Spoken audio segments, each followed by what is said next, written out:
Hello everyone. Just अभी C inter FM SM का exam हुआ खत्म। तो मेरा काफ़ी स्टूडेंट से बात हुआ और मैंने अभी जस्ट पेपर देखा। तो जो फाइनेंशियल मैनेजमेंट 50 मार्क्स वाला सेगमेंट है उसके अंदर में जो एमसीक्यू है ये वापस से मैनेजेबल था। जैसे कि कॉस्ट में था मैनेजेबल था। 35 मार्क का जो डिस्क्रिप्टिव आया था उसके अंदर में अच्छे अच्छे क्वेश्चन पूछे गए थे। जैसे कि रेशियो का जो पहला क्वेश्चन था वो फिर भी ठीक था। अगला फैक्टरिंग वाला क्वेश्चन वाज नॉर्मल। डिविडेंड के अंदर में थोड़ा सा दिमाग लगाना था पर ये भी मैनेजेबल था। लेवरेज तक मैनेजेबल था। कैपिटल बजटिंग एक अच्छा क्वेश्चन था। और जो क्वेश्चन नंबर 3 का पार्ट ए, इसमें लोगों ने बहुत कुछ डाल दिया, एक्सटर्नल फाइनेंसिंग कहां से करेंगे, रेशियो और ये सब के बारे में दिया हुआ था। ये बहुत ही अच्छा क्वेश्चन, बहुत ही ट्रिकी क्वेश्चन था। सो अगर देखा जाए ना तो ये 5 मार्क का था और ये सेगमेंट 10 मार्क का था।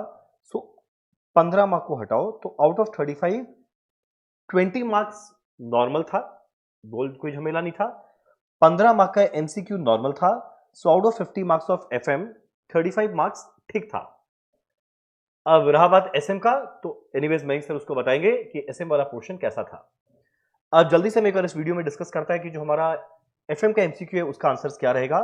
अब सिंस एग्जाम ऑडिट का पोस्टपोन हो गया तो एक बार मैं फटाफट आंसर डिस्कस करता हूं और जल्दी से बताता हूं कि एफएम वाले सेगमेंट का आंसर क्या रहेगा। एक मिनट। यस,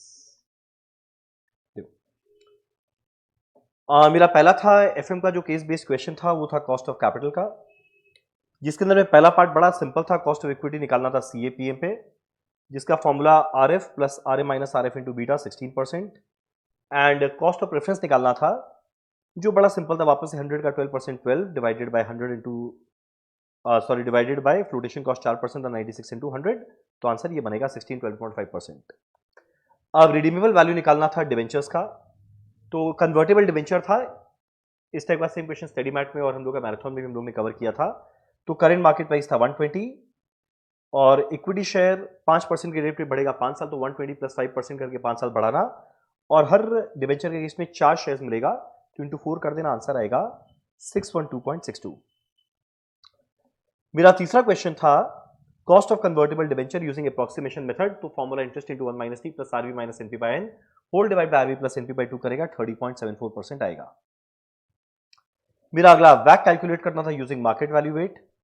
तो market value equity preference debenture तीनों का दिया था, मैंने मार्केट वैल्यू निकाला रुपीज इन लाख में, ये आया वेट, कॉस्ट से मल्टीप्लाई करके ऐड किया तो आंसर आ जाएगा 17.02%। मेरा अगला, मेरे को पी रेशियो दिया हुआ था, मुझे एमपीएस कैलकुलेट करना था and profit available for equity share holder था।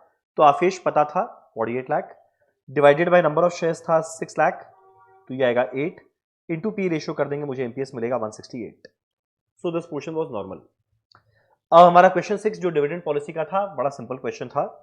आज के दिन 42,000 शेयर्स पड़ा हुआ था। इसका पॉलिसी है जितना डिविडेंड मिलता है 42,000 टू 30, ये वापस से री इन्वेस्ट कर देता है इस कंपनी के शेयर्स को परचेज करने में। ये कम डिविडेंड था, एक्स डिविडेंड 450 आया, डिवाइड करके 44,800 आंसर आएगा।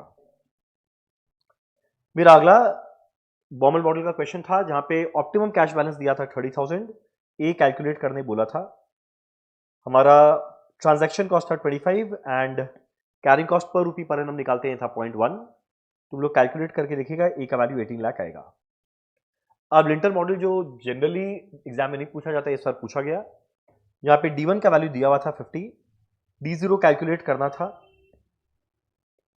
और इसका फॉर्मूला क्या, D1 equal to D0 plus EPS into dividend pay out ratio, जो 200 का 40% 80 आएगा, minus D0 into adjustment factor. So इसको सॉल्व करेगा, D0 का वैल्यू 40 आएगा। So this was all about financial management का एमसीक्यू। अब ऑडिट का एग्जाम कब होगा वो एनीवेज ऐसे उसका नोटिफिकेशन बहुत जल्द निकालेगा। और वापस से ये फाइनेंशियल मैनेजमेंट का पेपर, जैसे कॉस्ट का पेपर 80-90 के लाइक पेपर नहीं था, सेम विद एफएम, ये 50 आउट ऑफ 50 का पेपर दूर दूर तक नहीं था। एफएम के अंदर में एमसीक्यू जैसे मैंने डिस्कस किया ये मैनेजेबल था, प्रोवाइडेड तुम लोग का पूरा कवरेज किया हुआ रहे। डिस्क्रिप्टिव के अंदर में आउट ऑफ 35 20 मार्क नॉर्मल था, 15 मार्क फैंटास्टिक था। सो आई थिंक ये 20 नंबर डिस्क्रिप्टिव और 15 मार्क का एमसीक्यू 35 के अंदर में अराउंड 25 टू 30 स्कोर किया जा सकता है। और बाकी एसएम के अंदर में लेट्स से तुम लोगों को 20-25 मिलता है। सो वापस से पेपर फेल होने लायक बिल्कुल नहीं था, पर ग्रेट स्कोर के लायक भी नहीं था। एनीवेज ये था हमारा एफएम का पेपर रिव्यू।